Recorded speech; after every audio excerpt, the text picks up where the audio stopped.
Hello friends, in this video we will talk about the biopatent and biopiracy. Now before that, let us first understand what is a patent.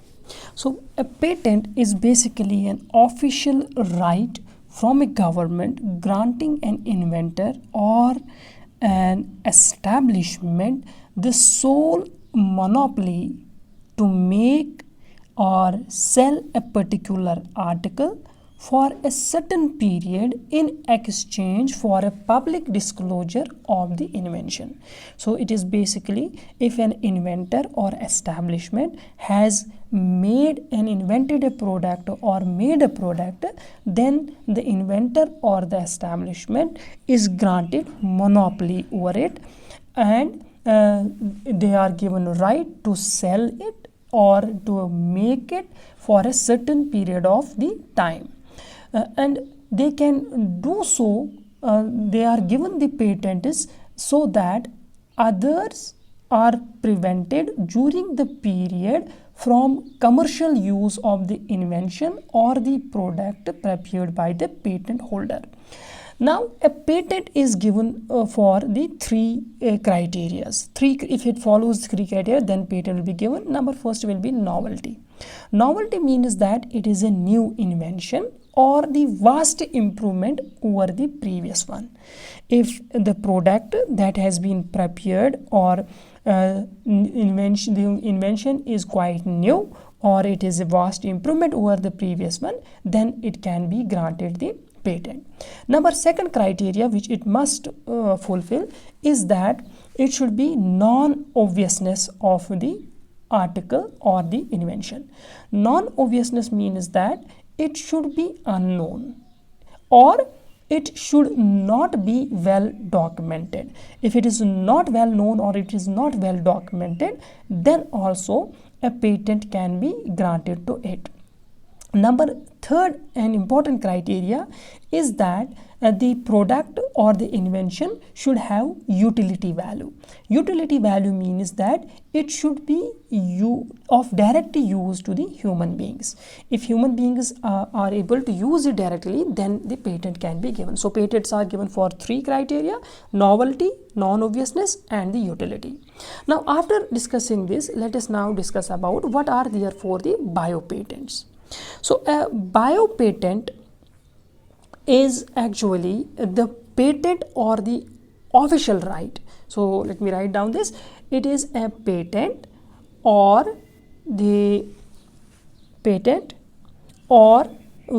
official right or the that is granted by the organization for the biological entities.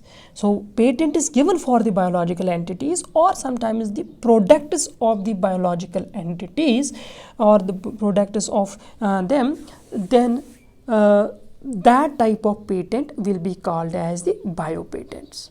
Now biopatents are given for different purposes, and it has been found that they are given primarily by the developed nations. Biopatents can be given for cell lines, for new invention, for improvement of a biotechnological procedure, so on and so forth. But they are primarily given by the industrialized nations like USA, like Japan, or some of the European Union nations. Now it has been found that these nations, they give these biopatents but indiscriminately. So sometimes it has been found that the biopatents are not awarded in a true sense. Some of the patents are very broad patents. For example, one case of a broad patent is the one wherein a patent was given for the all transgenic plants belonging to the Brassica family. So when such broad patents are given, it blocks the scope of the research in this field. For example, the researchers won't be able to do research in the Brassica family. Now another important drawback of these biopatents is that there is a growing demand a growing anger among the social groups that these biopatents, they are actually threat to the global food security or the traditional rights of the farmers and the rights of the countries to feed their citizens. Now let us talk about biopiracy. Now, what is therefore the biopiracy? So, biopiracy actually, in simpler terms, means that it is patenting and exploiting the bioresources of the other nations without proper authorization or access benefit sharing agreement. For example, if it is patenting the bioresources of the other nations, and if a country is obtaining a patent for the bioresource of another country without proper authorization from the country from which bioresources has been obtained, or without benefit sharing agreement, signing the benefit sharing agreement, then it will be the case of the biopiracy. Now it has been found that now first of all, let us talk about what is this bioresource. Now bioresource is actually all those organisms from which commercial benefit is obtained is called a bioresource. So any organism from which a commercial benefit is, any type of commercial benefit is obtained, it will be called as bioresources. Now current use of the bioresources by a nation depends upon the two factors. Number first, that is the biodiversity of that nation. So what is the biodiversity of the nation? Number second, the traditional knowledge. So how well that country knows the use of its bioresources. So that will be the traditional knowledge. Now it has been observed that the industrialized nations or the developing nations like USA, like Japan, the European nation countries, these nations have been found to be very advanced in their technology. Developed nations have been found to be very poor in the bioresources and the traditional knowledge. They have very poor biodiversity, as well as they lack the traditional knowledge, but they are very rich with respect to the technology. So they are technologically very highly developed. They have all the technology by which they can commercially utilize their bioresources or the biodiversity. Now as far as these developing nations are concerned, so developing nations, in contrast to the developed nations, they are let us first write that they are rich in the technology. So they are very rich in technology here. But as far as now the developing nations or poor nations or the developing nations are concerned, we find that these poor nations or the developing nations, they are very rich in biodiversity. They are rich in the bioresources or biodiversity, but technologically they are very backward. Technologically they are poor. They don't have the advanced technology to commercially utilize their biodiversity or to commercially utilize their bioresources. Now this thing is being exploited by the rich nations or the industrialized nations. So what industrialized nations do is that with the help of their technology, they will patent the bioresources or the products of their bioresources of the poor nations without benefit sharing or without the proper authorization.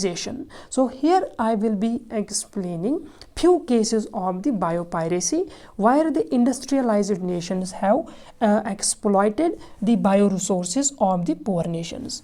Now first example is the case of the turmeric. Now if we know this turmeric plant, turmeric is a plant that is being cultivated in India since centuries.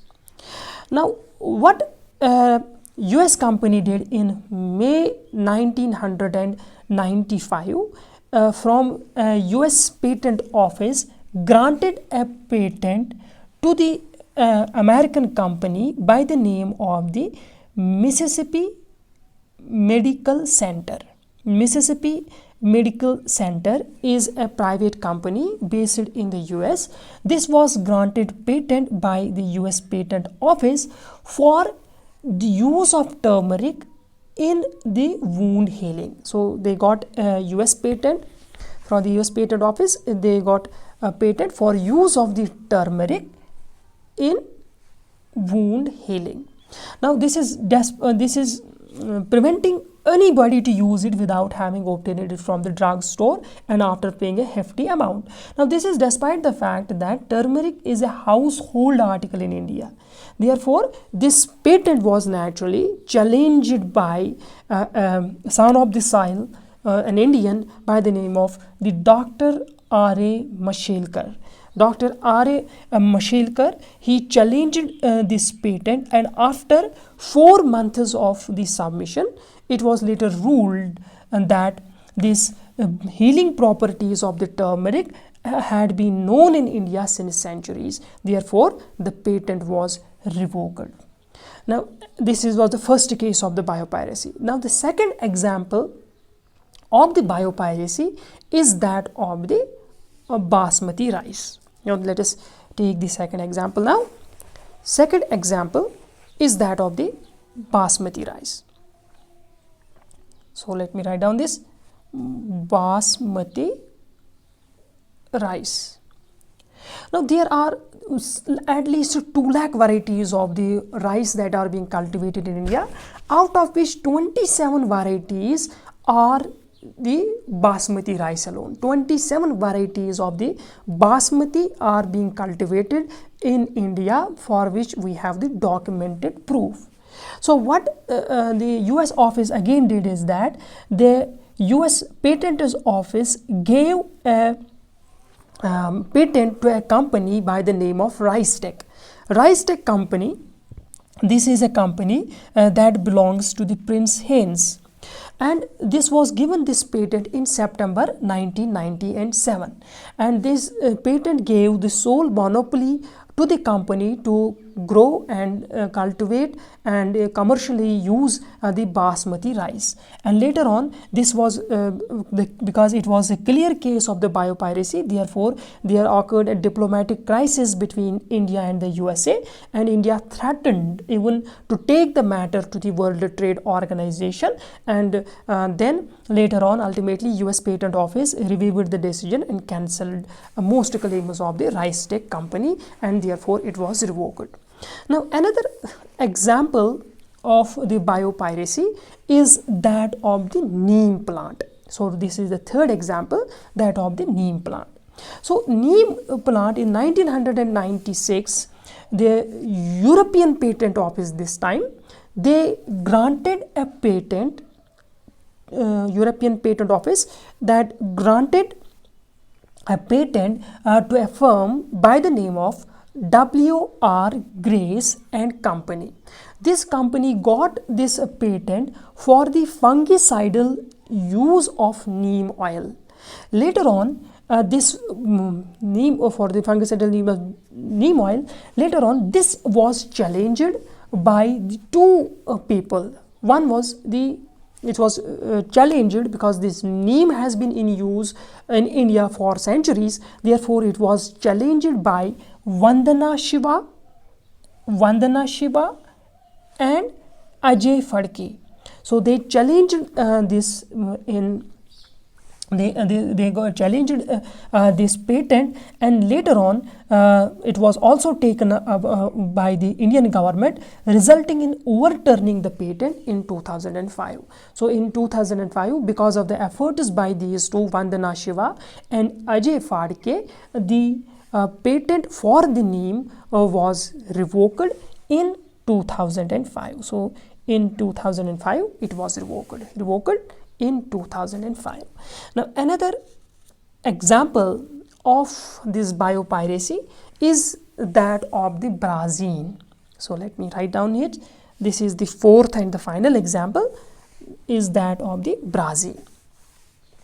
So Brazil is actually a protein that is obtained from, it is several times sweeter than the sugar, and it is actually obtained from the berries, and these berries are actually native to African plant that is named as Pentadiplandra brasiliana. It is the name of the plant is Pentadiplandra brasiliana. And from these the African the locals have been using this plant, these berries, for centuries, and this Brazil is actually 2000 times sweeter than the sugar. So they are using this as a sweet as a sugar substitute for centuries, but it has an advantage that it is non-calorific, so it doesn't have any calorific value. It is sweeter to taste but non-calorific value.